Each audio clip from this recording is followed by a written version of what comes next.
Hello guys, colourful garden and lifestyle ব্লগে তোমাদের সকলকে স্বাগত জানাই।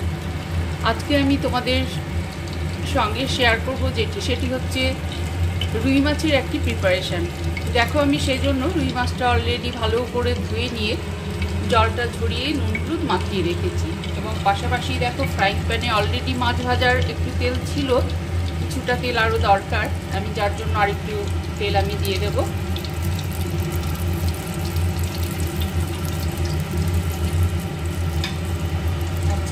তোমরা জানো অলরেডি গরম হয়ে গেছে ফ্রাইং প্যানটা।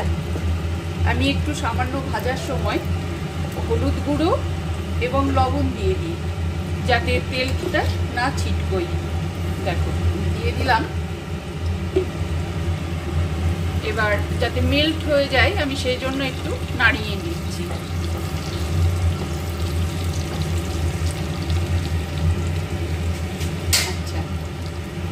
এখানে আমি যেহেতু ক্যামেরাটা করছি আর আমি হাত দিতে বারবার পছন্দও করি না, আমি সেই জন্য আমি খুন্তির সাহায্যে নিয়ে আমি মাছগুলো দিয়ে নিচ্ছি।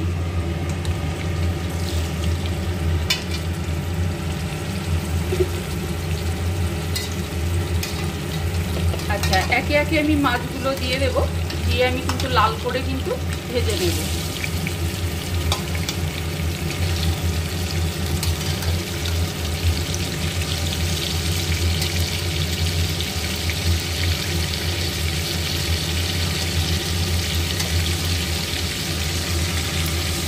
যেহেতু ফ্রাইং প্যানটা অনেকটাই বড় আছে, সেহেতু একসঙ্গে কিন্তু 8 পিস বা 9 পিস এই ধরনের কিন্তু মাছ একসাথে কিন্তু ভাজা যায়।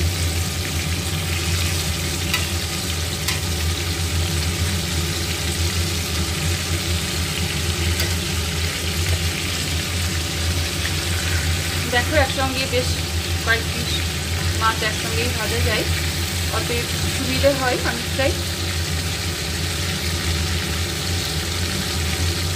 আমার পুরো মাছটা দুবারই আর কি ভাজাটা শেষ হয়ে যাবে। তো দেখো এইভাবে আমি লাল করে কিন্তু ভেজে নিচ্ছি। আচ্ছা, এখানে দেখো পুরো মাছটা কিন্তু ভাজা কমপ্লিট হয়ে গেছে, আমি একে একে উঠিয়ে নিচ্ছি। এখানে কিছু মাছ গরম ভাতের সঙ্গে ভাজা খাওয়া হবে এবং কিছু মাছ আমি রান্না করে নেব। দেখো তোমরা সাথে থাকো আমি কিভাবে মাছটা রান্না করি। Hello guys, colourful garden and lifestyle ব্লগে তোমাদের সকলকে স্বাগত জানাই। আজকে আমি তোমাদের সঙ্গে একটি রেসিপি শেয়ার করব, যেটা হচ্ছে কোনো রকম বাটা এবং গুঁড়ো মশলা ছাড়া এবং খুব খুব কম তেলে।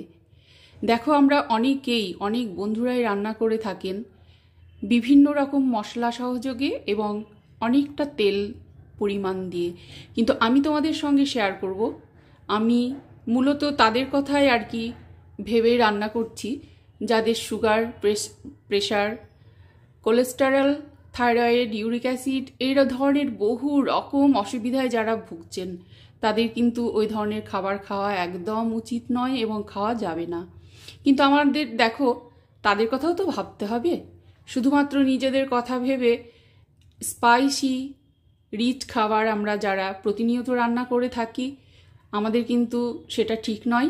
আমাদের কিন্তু যারা ডায়েট করছে, অল্প বয়সী যারা অনেকেই ডায়েট করছে, তাদের কথা ভেবেও আমাদের কিন্তু রান্না করা উচিত। দেখো সেরকমই আমি একটি রান্না তোমাদের সামনে সেটা উপস্থাপন করছি। তোমরা প্লিজ একটু স্কিপ না করে আমার সঙ্গে থাকো এবং সেটা তোমরা দেখে নাও। আমিও একটা সময় প্রচুর রান্নাবান্না করেছি, স্পাইসি প্রচুর সকলকে খাইয়েছি রান্না করে এবং প্রচুর প্রশংসা পেয়েছি। কিন্তু এখন দেখো সুগার পেশেন্ট এবং এই যে প্রেশার, কোলেস্টেরল, মানে বহু রকম অসুবিধায় জর্জরিত, এখন আমার সেরকম খাবার খেলে কিন্তু কারোরই কিন্তু চলবে না। তো সে কথা ভেবেই কিন্তু আমাকে রান্নাটা করতে হয়। আমি মূলত সে ধরনের রান্না তোমাদের সঙ্গে আমি শেয়ার করছি, যারা এই রকমের নানাবিধ সমস্যায় ভুগছো তাদের জন্য একদম অ্যাপ্রোপ্রিয়েট রান্নাটি। প্লিজ তোমরা স্কিপ না করে দেখে নাও। দেখো আমি শীতের সবজি সহযোগে আমি রুই মাছ রান্না করব। তো রেসিপিটা এরকম হবে। দেখো এখানে আমি ফুলকপি এবং আলু টুকরো করে ভালো করে ধুয়ে জল ঝরিয়ে নিয়েছি, তোমরা সহজেই সেটা বুঝতে পারছো। এখানে উপকরণ হিসেবে কাঁচা লঙ্কা আছে, আচ্ছা, এখানে আমি বেগুন একদম কচি শীতের বেগুন আলাদা একটা মাত্রা এনে দেয়। খুব সুন্দর কচি বেগুনগুলো এবং পাতলা পাতলা করে কিন্তু আমি এটা কেটে ভালো করে ধুয়ে জল ঝরিয়ে নিয়েছি দেখো। এবং আমি নিয়েছি এক টুকরো আদা, যেটা আমি এই গ্রেটারে কিন্তু গ্রেট করে নেব। তোমরা চাইলে কেউ শিলনোড়াতে বেটে নিতে পারো, কেউ চাইলে গ্রাইন্ড করে নিতে পারো মিক্সার গ্রাইন্ডারে। তো আমি যেহেতু এক টুকরো আদা দেবো, অন্য কোনো মশলা আমি এখানে ইউজ করছি না, অতএব আমি এখানে গ্রেটারে এটা গ্রেট করে নেব আদাটা। এবং আমার যেটা দরকার সেটা হচ্ছে দেখো, দুটো আমি পেঁয়াজ কুচো করে কিন্তু এখানে কেটে নিয়েছি। জাস্ট আমি কড়াইটা বসিয়ে দিয়েছি। আমি একে একে আমি সবজিগুলো ডিরেক্ট একদম কড়াইতে বসিয়ে দিচ্ছি, তোমরা দেখে নাও। অলরেডি আমি কড়াতে বেগুনটা দিয়ে দিলাম। এবার আমি যেটা করব, এখানে দিয়ে দেব, দেখো এখানে লঙ্কাটা কিন্তু ফাটানো আছে, এখানে আমি দিয়ে দিচ্ছি কাঁচা লঙ্কা। আচ্ছা, এবার আমি দিয়ে দেব, দেখো এখানে ফুলকপি এবং আলুটা কিছুটা পরিমাণ আমি দিয়ে দিচ্ছি।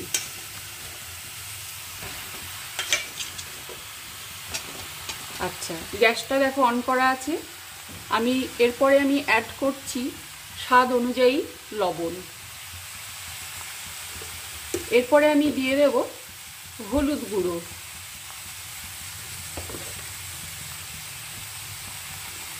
আচ্ছা, এরপরে দেখো এখানে আমার দুটো পেঁয়াজ কুচোনো আছে, আমি দিয়ে দেব পেঁয়াজ কুচোনোটা। আচ্ছা, আর একটা কথা তোমাদের যেটা বলে দিই, এখানে দেখো যে আদাটা আছে, আমি আদাটা গ্রেটারে গ্রেট করে দিচ্ছি পরে। আমি তার আগে যেটা করব সেটা হচ্ছে এবার তেল দেব। দেখো আমি প্রথমে কিন্তু কড়াইতে তেলটা দিইনি, এই কারণেই যে আমার এখানে ফ্রাইং প্যানে মাছ ভাজার তেলটা আছে। দেখো আমি সেই তেলটা এখানে দিয়ে দিচ্ছি। যেহেতু আমার এখানে মাছ ভাজা করা হয়েছে তেলটাই অলরেডি প্রচুর পরিমাণে হিট হয়েছে, তোমরা জানো।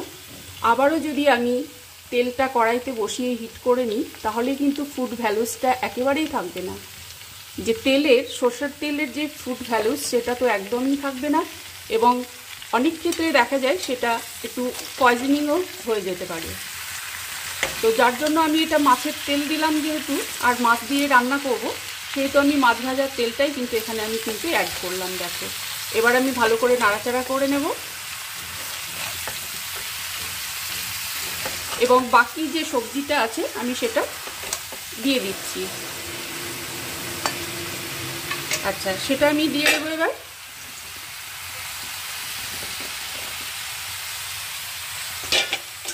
আচ্ছা, এই অবস্থায় আমি কিন্তু এই আদাটা গ্রেট করে দিয়ে দিচ্ছি। দেখো বন্ধুরা, এখানে আমি কিন্তু অলরেডি সমস্ত কিছু দিয়ে দিয়েছি, এবং দেখো আদাটা গ্রেটারে আমি এটা গ্রেট করে দিয়ে দিয়েছি। এবার যেটা করব, পাশাপাশি দেখো এই যে ফ্রাইং প্যানটাই আমি মাছ ভেজেছিলাম, অলরেডি কিছুটা তেল এখনো থেকে গেছে, এবং আমি এই সবজিটাতে দিয়ে দেবো একটু গরম জল। যার জন্য আমি এই ফ্রাইং প্যানে আমি জলটা একটু গরম করে নেব। দেখো আমি জলটা ঢেলে দিচ্ছি।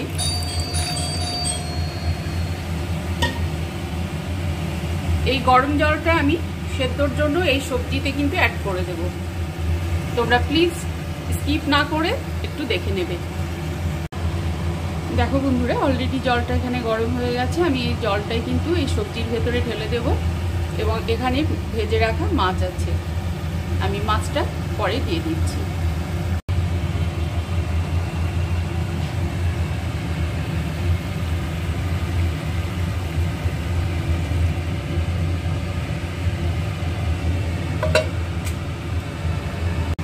আচ্ছা দেখো বন্ধুরা, আমি ঢাকনাটা সরিয়ে নিচ্ছি, কি অবস্থায় আছে এবার দেখা যাক।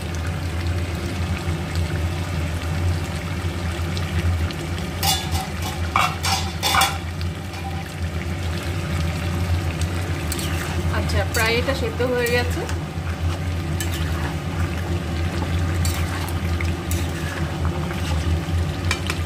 যেহেতু এটা প্রায় সেদ্ধ হয়ে গেছে, এই অবস্থায় আমি কিন্তু এখানে যে মাছগুলো ভেজে রাখা আছে আমি কিন্তু এর মধ্যে দিয়ে দিচ্ছি।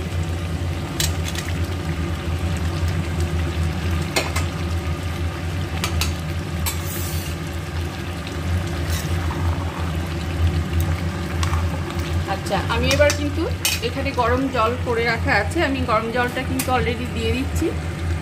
জাস্ট এটা একটু ঝোল ঝোল মতো রাখবো।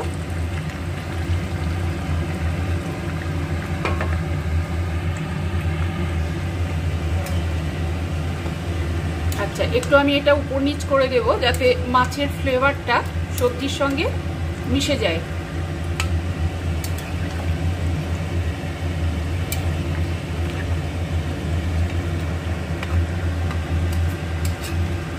প্রচণ্ড হেলদি এটা রান্নাটা, তোমরা সহজেই এটা দেখে বুঝতে পারবে, এবং তোমরা যারা এখনো করোনি এইভাবে তারা কিন্তু নেক্সট টাইম অবশ্যই ট্রাই করবে।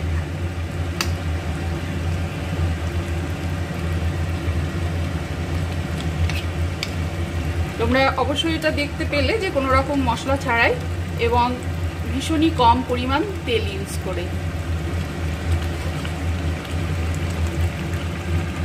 যাদের শারীরিক নানা রকম অসুবিধা আছে এবং যারা ডায়েট করছো তারা কিন্তু অবশ্যই এটা রেসিপিটা ফলো করবে। ঠিক আছে ভিউয়ার্স, এটা আমার কমপ্লিট হয়ে গেছে। এবার আমি কিন্তু এটা অফ করে দিচ্ছি গ্যাসটা।